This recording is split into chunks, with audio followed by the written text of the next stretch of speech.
Welcome to I Become a Monk of the Swami Order. Selections from Autobiography of a Yogi by Paramahansa Yogananda, Vegetarian, Part 1 of 2 on Words of Wisdom.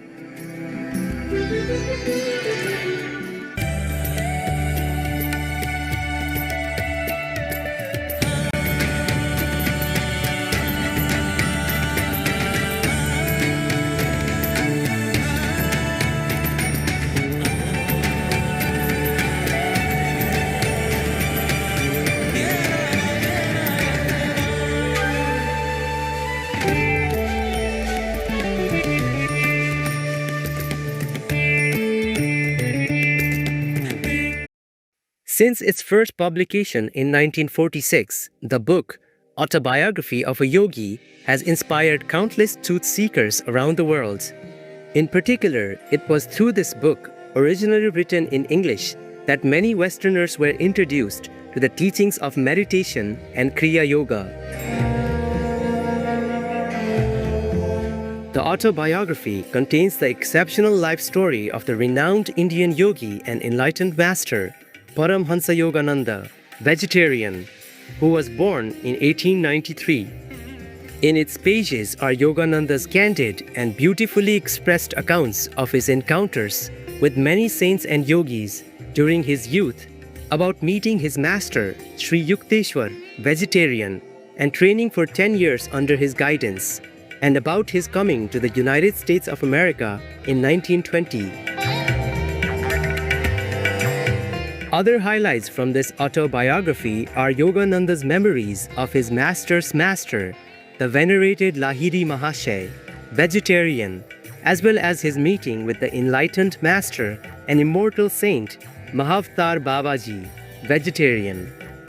In 1920, Paramahansa Yogananda founded the spiritual organization Self-Realization Fellowship, or SRF, and before that, in 1917, the Yogoda Satsanga Society of India, or YSS.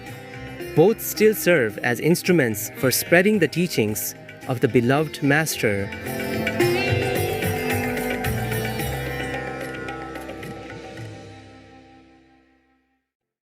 Today we are delighted to present Chapter 24, I Become a Monk of the Swami Order, from the book Autobiography of a Yogi by Paramahansa Yogananda, Vegetarian. Chapter 24, I Become a Monk of the Swami Order.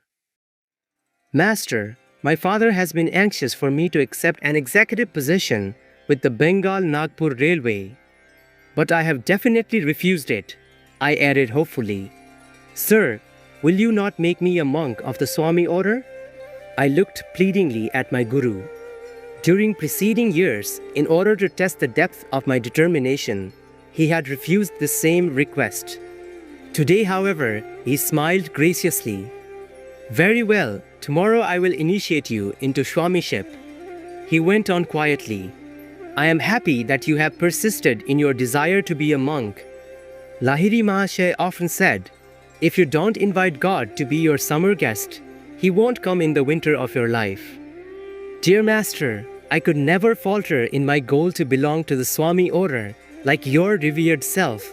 I smiled at him with measureless affection. He that is unmarried cares for the things that belong to the Lord, how he may please the Lord.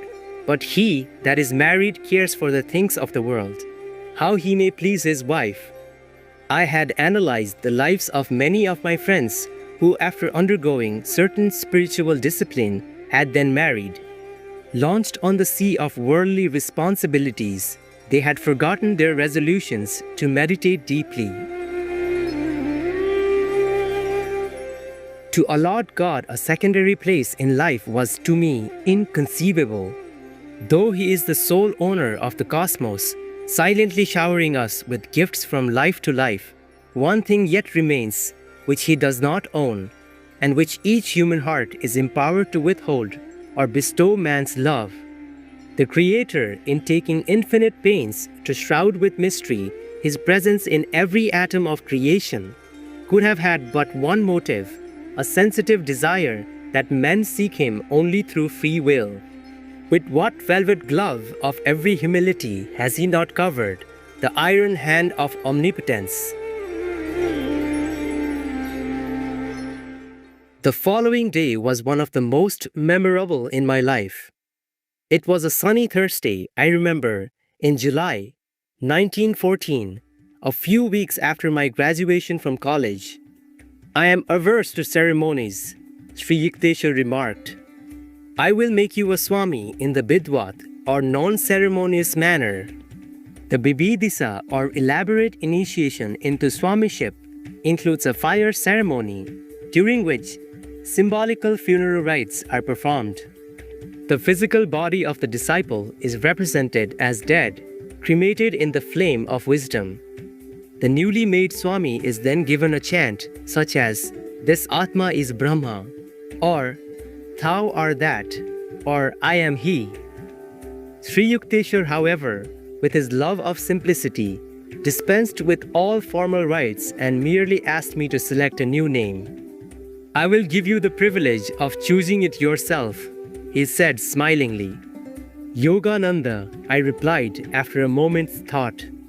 The name literally means bliss or ananda through divine union or yoga.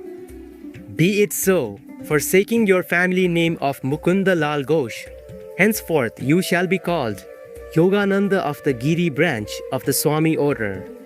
As I knelt before Sri Yukteswar and for the first time heard him pronounce my new name, my heart overflowed with gratitude.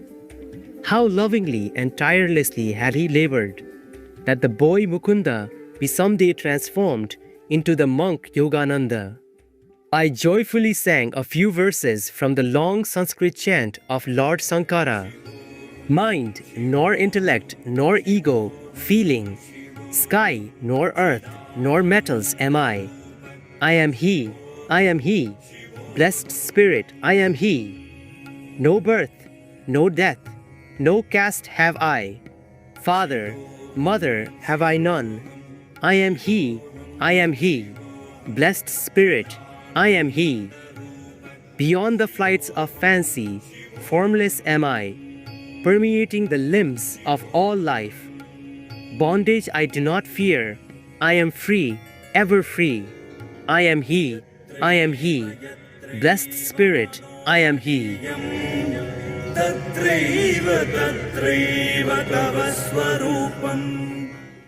Every Swami belongs to the ancient monastic order, which was organized in its present form by Sankara.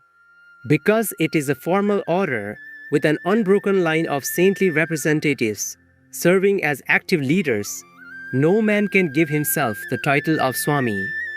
He rightfully receives it only from another Swami. All monks thus trace their spiritual lineage to one common Guru, Lord Sankara. By vows of poverty, chastity, and obedience to the spiritual teacher, many Catholic Christian monastic orders resemble the order of Swamis. In addition to his new name, usually ending in Ananda, the Swami takes a title which indicates his formal connection with one of the 10 subdivisions of the Swami Order. These Dasanamis or 10 agnomens include the Giri or mountain, to which Sri Yukteswar and hence myself belong. Among the other branches are the Sagar or sea, Bharati or land, Aranya or forest, Puri or tract, Tirtha or place of pilgrimage, and Saraswati or wisdom of nature.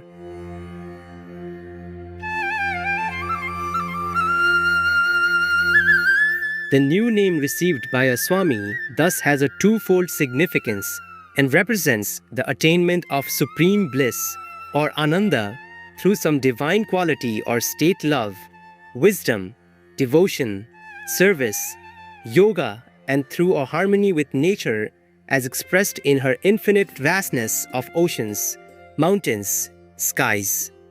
The ideal of selfless service to all mankind and of renunciation of personal ties and ambitions leads the majority of Swamis to engage actively in humanitarian and educational work in India or occasionally in foreign lands. Ignoring all prejudices of caste, creed, class, color, gender, or race, a Swami follows the precepts of human brotherhood. His goal is absolute unity with spirit. Imbuing his waking and sleeping consciousness with the thought, I am he roams contentedly in the world but not of it. Thus, only may he justify his title of Swami One, who seeks to achieve union with the Swa or Self. It is needless to add that not all formally titled Swamis are equally successful in reaching their high goal. For more information, please visit Internet Archive, archive.org. Vegan, so your prayers can soar to higher realms of heavens.